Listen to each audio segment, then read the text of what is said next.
কেমন আছেন সবাই? আশা করছি সবাই খুব ভালো আছেন। রাইমার নতুন একটি ব্লগে আবারও একবার আপনাদেরকে স্বাগত জানাচ্ছি। আজকে হচ্ছে সানডে আর এখন বাজে প্রায় 8:30। আজকে ঘুম থেকে উঠতে না অনেক দেরি হয়ে গেছে। যেহেতু ছুটির দিন নিশ্চিন্তে ঘুমিয়ে পড়েছি। আর সানডে ছাড়াও আজকে একটা বিশেষ দিন, সেটা হচ্ছে মাদার্স ডে।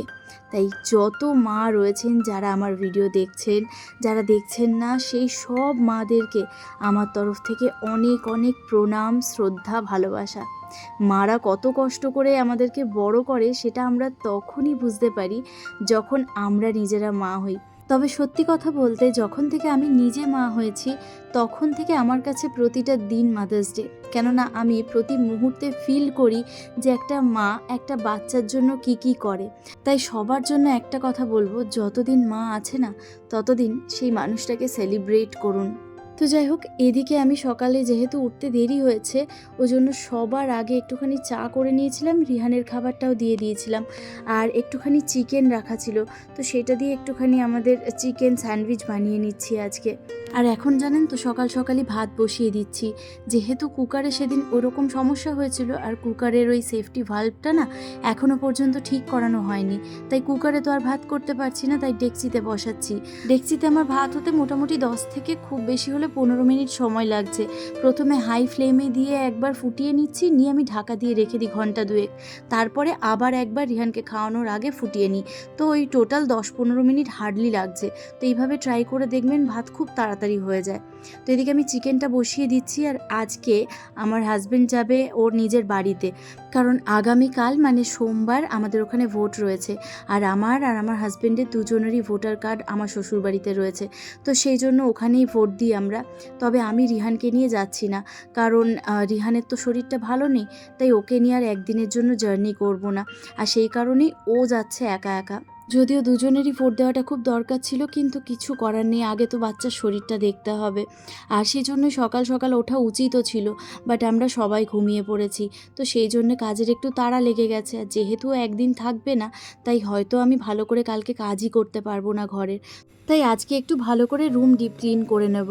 যদিও আমি উইকলি একটু রুম ডিপ ক্লিন করি, তো সেই জন্য আমার একটুখানি শুধু রান্না যে তা নয়, এদিকের কাজও রয়েছে।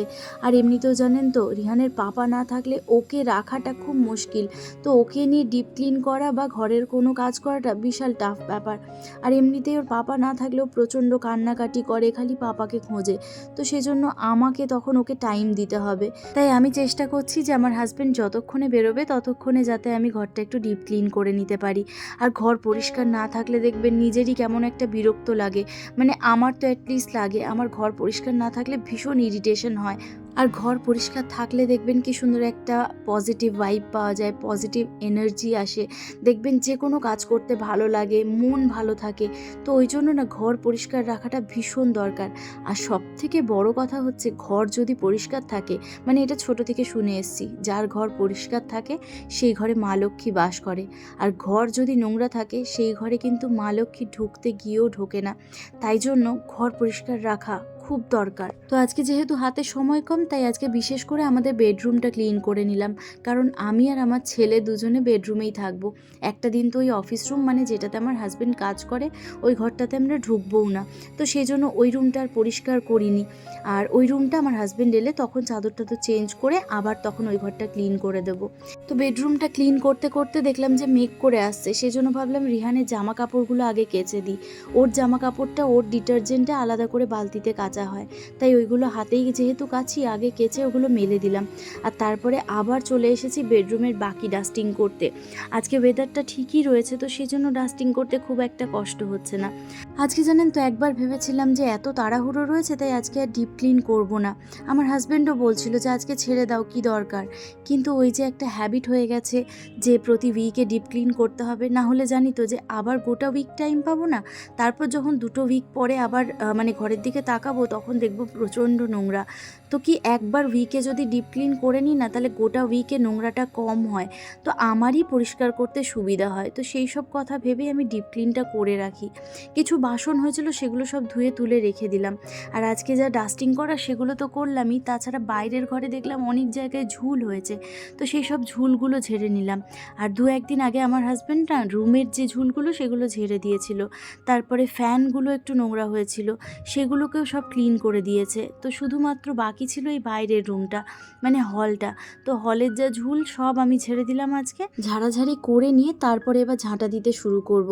এরকম অনেক সময় হয় জানেন তো, আগে ঝাঁটা দিয়ে ফেলি, তারপরে দেখি চারিদিকে ঝুল।